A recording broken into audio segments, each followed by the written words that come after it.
sœurs dans le Seigneur, la paix soit avec vous. Nous voici en ce 4e dimanche de Carême, nous poursuivons notre marche vers Pâques.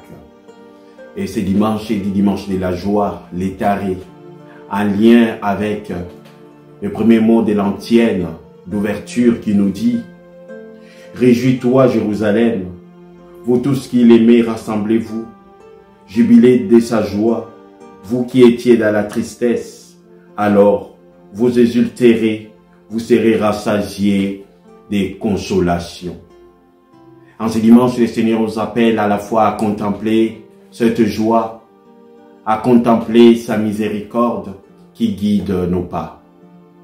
La première lecture nous donne déjà poursuit cette dynamique-là de la joie, donne déjà cette note de la joie qui évoque l'arrivée ou l'entrée du peuple de Dieu, peuple d'Israël, en terre promise.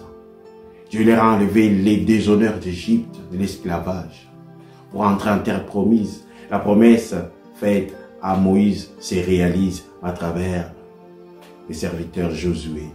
Et le prêtre et le peuple va célébrer Pâques, une nouvelle naissance, une nouvelle vie qui commence. Et la deuxième lecture nous parle aussi d'une créature nouvelle, une régénération. Et Saint Paul nous le dit avec des mots justes. Si quelqu'un est dans le Christ, c'est une créature nouvelle.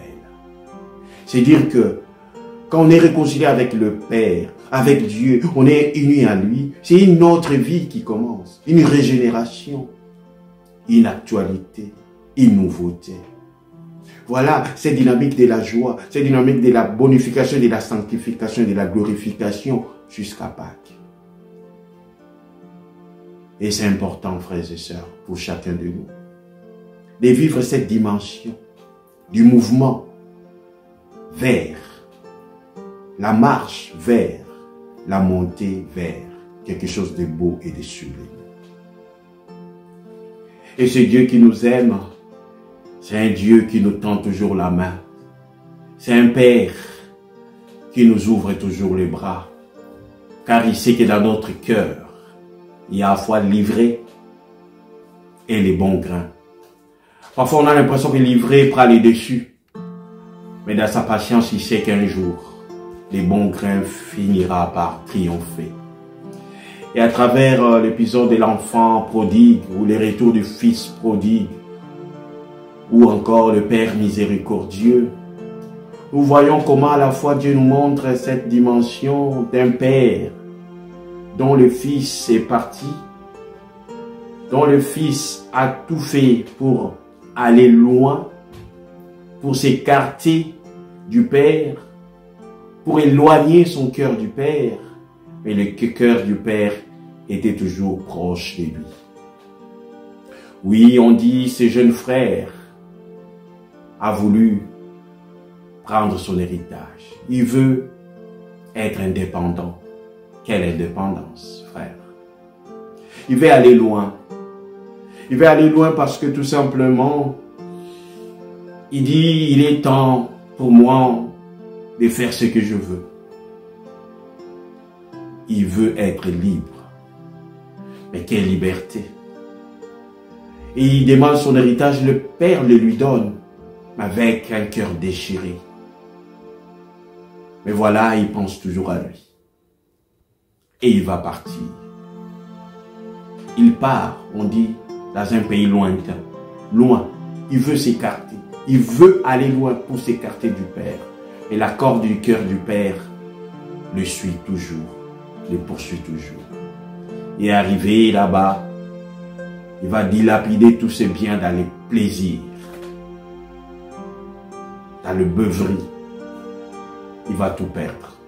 Dans le dénuement total, il sera même contraint d'aller travailler, lui dont les richesses de la maison, bien sûr de son père, sont parfois données aussi aux travailleurs. Ils mangent à leur faim. Mais voilà, lui, il manque de tout. Dénuement total. Il travaille là où on garde les porcs. Oui, frères et sœurs, permettez-moi que je puisse me limiter seulement dans ma méditation de l'Évangile, lui parler du fils cadet et non du grand frère. Parce que je vais limiter vraiment ma méditation sur cette dimension-là du retour à la maison. Moi, qui suis parti, je suis revenu. Mettons d'abord les grands frères des côtés. Concentrons-nous sur le frère cadet. Voilà, qui fait ces mouvements-là du retournement, du retour à la maison. Oui, frères et sœurs, la corde du cœur du Père le poursuit toujours. C'est pourquoi il rentre en lui-même. Il fait un examen de conscience. Il redevient lui-même. Dans sa conscience, dans la tranquillité, dans la profondeur de son être, il s'est dit: combien d'ouvriers de mon Père ont du pain en abondance, et moi ici, je meurs de faim. Je me leverai. J'irai vers mon Père et je lui dirai: Père, j'ai péché contre le ciel et envers toi. Je ne suis plus digne d'être appelé ton fils. Traite-moi comme l'un de tes ouvriers. Il s'éleva et s'en alla vers son Père. Il prend les choses en main. Il rentre à la maison. Voilà ce mouvement de retournement pour aller vers le bien. Une nouvelle vie commence déjà par cet acte-là de repentance. Comme le Père n'a jamais abandonné son Fils, jour et nuit, il guettait pour voir s'il était de retour. Et de loin, il va le voir. Voilà le Fils qui rentre à la maison, vient s'agenouiller: Père, ne me considère plus comme ton enfant parce que j'ai failli. Le Père dit: non, viens, on doit fêter pour toi. Frères et sœurs, ces retournements conduisent à une rencontre, une nouvelle rencontre, une nouvelle vie. Le cœur du Père. Dieu ne désespère pas de nous. Même si on a l'impression qu'on est les derniers des pécheurs, parce qu'on en a gros comme ça, l'amour du Père est gros comme ça. Il avale la grosseur, le volume de nos fautes. Et seulement, il faut le vouloir, il faut faire le pas. Lui, il est toujours là, il nous attend, mais il faut rentrer auprès de lui.